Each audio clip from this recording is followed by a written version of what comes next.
I got up this morning at just after 9 o'clock when my eyes were no more in focus than the camera. From here I did morning things and then stood in front of the mirror for a few minutes trying to decide whether or not to wear makeup, which is a daily struggle for me. After basking in my own vanity and self-esteem issues, I took my usual walk down to the Moody station, which is considerably long and considerably beautiful, but it does get boring after a while. This is the area of San Francisco that not too many people care about unless of course they live here. There are no hotels or tourist spots, so it's very quiet and fairly uninterrupted. Once again, this walk is fairly long, but I'd like to point out some of the things I like, including the architecture and the abundance of trees. On the way, I typically listen to my iPod on shuffle, and this morning it picked out some tracks that were particularly relevant to my thought process later in the day, including Boots of Chinese Plastic by the Pretenders, which I will allude to later. That's Laguna Honda Hospital, which I find compelling both visually and in terms of the stories I feel must have taken place there. And that's my station, Forest Hill, which I also find completely intriguing in terms of architecture. And this is the scary staircase, which I have to walk down. It's an incredibly long set of stairs, and it also makes me feel like I'm about to be in a horror movie.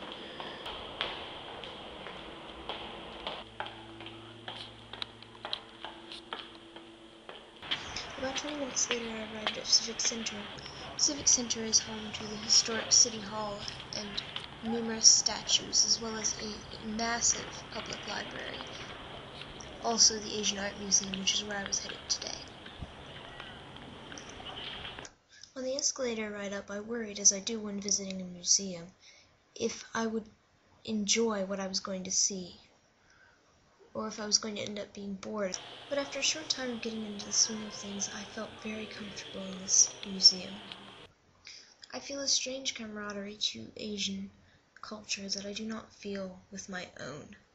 Why this is, I don't know, but it really brought me back to my first 2 or 3 years of high school, when I was really learning about who I was and what I believed in. Part of this could be due to the fact that there were so many pieces devoted to Krishna, whom I used to believe in very strongly, and who inspired me to create. One poem in the museum read, "How can I describe his relentless flute, which pulls virtuous women from their homes and drags them by their hair, as thirst and hunger pull the doe to the snare? Chaste ladies forget their lords, wise men forget their wisdom, hearing that music, and how shall a simple dairymaid withstand its call?" This made me think about the great musicians of the last 100 years who caused hysteria amongst fans. It isn't because they're good looking, but because they seem to be singing directly to our souls. If religion is the belief in something you can't see, what is music but the belief in something you can't quite put your finger on? I also felt a strange restoration of faith, and the idea that there might be someone out there guiding everything.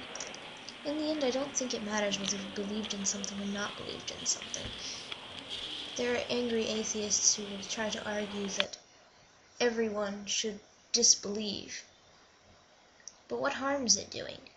What harm does it do to believe in something for a while?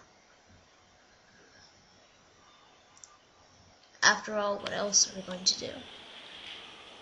And at least believing in something can give us hope that there might be something better, and can make us create things like this. Another area that really spoke to me was this room, which was not only beautiful but had meaningful quotes carved into the walls. I felt at peace. After leaving the museum, I went to this thrift store and continued on to this, which is one of my favorite buildings/art pieces in the entire city. I've been wanting to photograph it since my first semester here, but have only just gotten up the nerve. Every piece of furniture and appliance in this building is trying to escape. For some reason, I find that compelling. After that, I did some shopping and went home, and not too much else happened until later in the evening, when I finished my first feature-length script and was actually proud of it. And by the way, I can't dance.